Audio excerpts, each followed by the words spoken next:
The last sunset before returning home. It's a journey this group of Central African refugees, many of them children who were born in Cameroon, had long been dreaming of.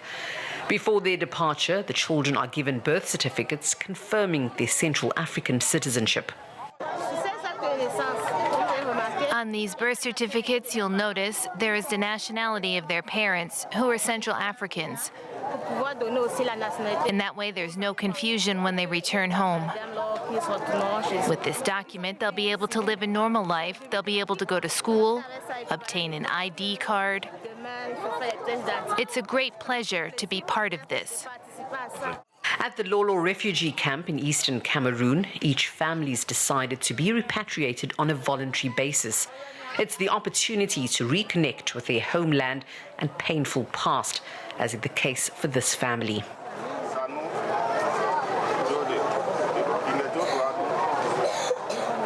Maimuna and her 3 children are Muslim. They arrived here in 2014, fleeing the advance of anti-Balakas, who are mostly anonymous self-defense groups who went to war against the Seleka rebellion, which had taken power a few months earlier. Maimuna wants to forget a civil war that claimed thousands of lives, one that has sometimes been reduced to a war between Muslims and Christians. I fled the Central African Republic because of the war and the Balaka. We followed people here who were fleeing and ended up in Cameroon by chance. We are happy to be leaving, and I'm looking forward to taking my children back to where they were born. At nightfall, a few hours before their departure, these refugees gathered near their tents are impatient. Inside, it's the last meal on Cameroonian soil under the supervision of UNHCR teams, including Catherine. She's here to ensure that everything's taken care of and that the returnees don't suddenly have a change of heart. The teams have to go through the dormitories to make sure everyone is there, to be certain that there won't be any last-minute surprises in the morning if anyone changes their mind before getting into the vehicles. The next morning, it's D-Day. One by one and in single file, the refugee families board half a dozen trucks.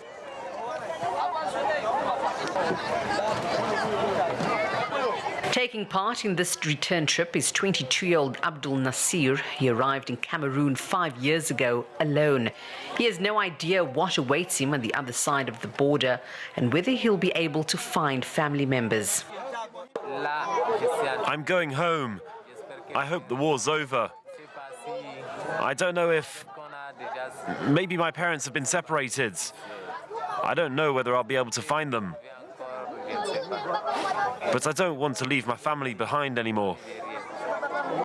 It's departure time and emotion grips the thousands of Central African refugees who have come to wish farewell to the 250 fellow compatriots returning home.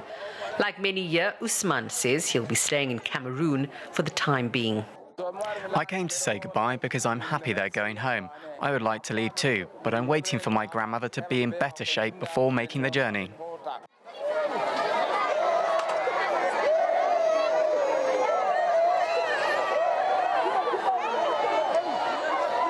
For those staying, there's a feeling of homesickness. For those leaving, it's a journey into the unknown.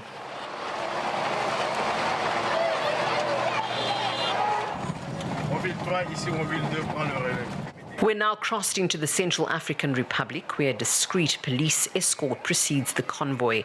But upon arrival in this Central African commune of Berberati, no official reception committee, no local authority to welcome these refugees who have returned to their country.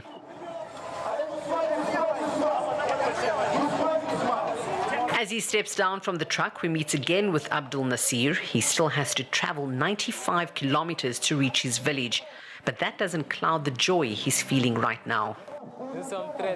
We're very, very happy to be back home. I don't regret having left Cameroon, but now I've returned, and I can't leave again. The returnees will be spending a few days in this United Nations base camp, one we haven't been allowed to leave for security reasons. Soon the next leg of their journey will begin as they attempt to find their families, homes and property in a country where peace remains ever so fragile.